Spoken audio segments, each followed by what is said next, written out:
tem. Tá, se você não quebrar a cadeira, eu agradeço, porque nós temos que devolver.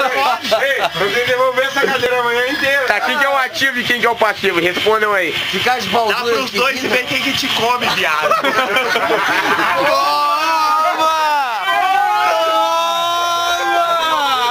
Essa eu me fudi, essa eu me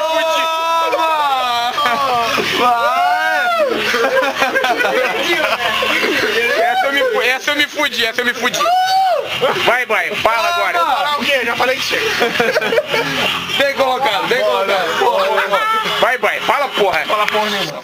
Tá bom, o Ronaldinho. Oi. Esse é o filho da puta que acabou de cortar, vou tirar ele. Meu nome é Ronaldo. Oi, meu nome é Ronaldo. Eu tenho 25 anos e sou gay. O gay, o homossexualismo faz parte da minha vida há mais de 12 anos, desde quando eu fiz sexo anal pela primeira vez. Eu gosto de fazer sexo anal porque o sexo anal me satisfaz. Está bem? Eu gosto disso. Dedinho no ânus. Tá bom. Muito obrigado, tá? Ó o cidadão Caio. Vai, Ned, fala alguma coisa. Eu tô fazendo festa, pode ver pela cara de alegria que o Colorado é campeão sempre, né? Lá vem o corno falar de futebol. Lá vem Falar o quê, né? Tô fazendo festa desde o dia 18 de agosto. Mas nós Colorado é campeão. Bateram no América do México, time que nunca ganhou porra nenhuma. Ninguém lembra do É segundo. bicampeão. É bicampeão. Tá, segundo.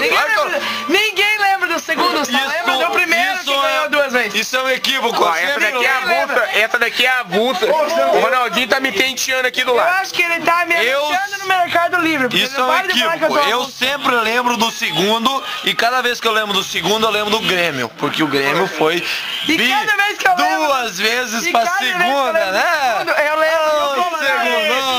Nesse momento a gente vai cortar ali porque o Colorado está exaltado. Agora vamos falar com o casal que está...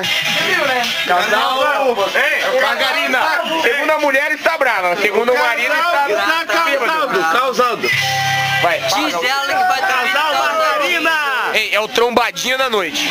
Ela vai ter